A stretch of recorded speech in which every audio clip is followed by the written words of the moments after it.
Hey, how's it going? Just want to have a quick chat about Ghost Recon Breakpoint beta. We had the closed beta about a weekend ago, and the open beta is next weekend. And we had an email from the dev team asking for feedback, which I spent about half an hour or so going through, multiple choice questions and a few free text boxes to add your views. The kind of thing that I mentioned was vehicle sounds, because they were terrible really compared to Wildlands.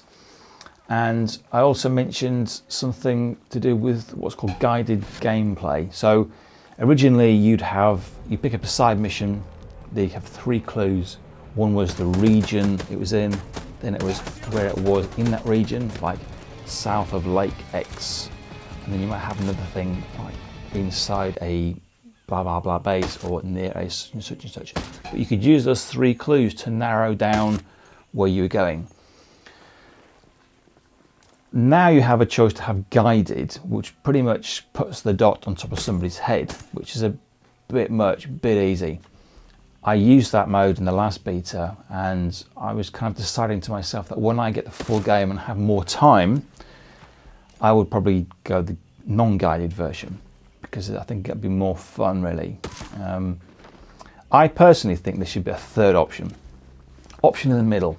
Rather than having the dot on somebody's head, I think there should be a detection circle that isn't necessarily placed bang on top of them. So the idea is you pick up a side mission, you trigger it, and you see on your map is this kind of yellow disc area. So you go to that area and start to search through the clues to find out where it is. That to me would be a really sensible middle ground. I don't know if they're going to add that in or anything like that, but it sounds like there are plenty of settings in there to balance the fully guided against the non-fully guided. So we'll see how that works. But I have changed an awful lot. There's obviously been various comments from various people about the way that you run, where you stop, where you crouch, where you lie, and they've done an awful lot of stuff based on the feedback from the community, which I think has to be cheered. So that's really good. Top marks to the dev team, and I'm really looking forward to the beta this coming weekend to see how it's changed. I also want to talk about tiered weapons. This came up by somebody else, and it's dead true. In Wildlands you had 2 types of enemy. You had the Santa Blanca guys, who were tier 1 in a sense, and then you had the military guys who are like military police with armor, heavier weaponry, a bit more savvy, vehicles with guns on the back, that kind of stuff. But that was it. You had 2 types of enemies, hard, easy, and it was natural. So the harder guys were wearing body armor, the weaker guys were wearing their body armor. So it was visually accurate to what you were dealing with. It made a lot of sense. You picked up a gun, you didn't get a tiered gun, it was just a gun, some attachments. But you could walk in there as a newbie player with the guns you were given and start taking out the hardest foes in the game. That's how Wildlands worked. It tiered the areas, so some areas were 3-star, some were 4-star, some were 5-star, and that was the difficulty. So the difference was a 3-star area would have the Santa Blanca guys kicking around and maybe the odd car passing by, whereas the level 5 areas would have the military police, no Santa Blanca at all, military police in military type bases, with sniper towers, electric lock gates, and they were roaming around with vehicles with machine guns on the back and Apache choppers. So the areas were graded on their difficulty. The enemies weren't made difficult for the area, if that makes sense. With Breakpoint, enemies and weapons are tiered, and that might be a problem. I don't think it's going to be. I don't think it's going to be, because you're going to level up whatever you play. And I think you can either do missions, you can do co-op, multiplayer, all tier your player up, so you will get guns.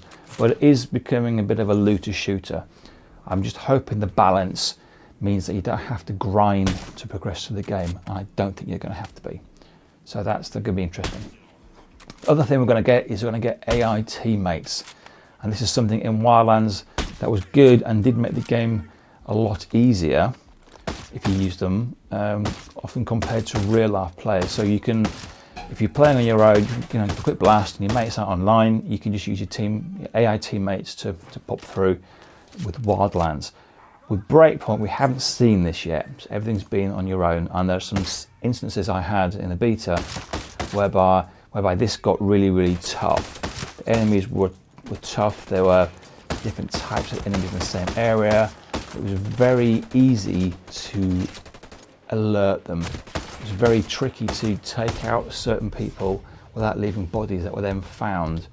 So the AI teammates could make a really tricky situation a little bit easier rather than play it on your own. So that's going to be interesting. And again, if that's too easy, if that suddenly shifts the balance from being really tricky to really easy, you just don't need to use them. Just plonk them around and leave them there, or take one of them with you maybe. So that could be good. So generally, I am looking forward to playing the beta, which is coming out again this weekend. About a day after that, the full game comes out, so it's going to be good, and I'm really looking forward to it. I'm really looking forward to the story. Which I'd like to see more of.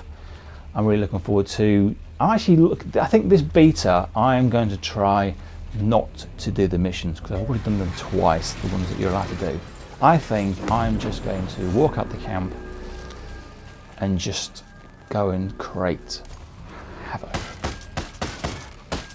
because you could do that in Wildlands. I'm hoping you can do this. So,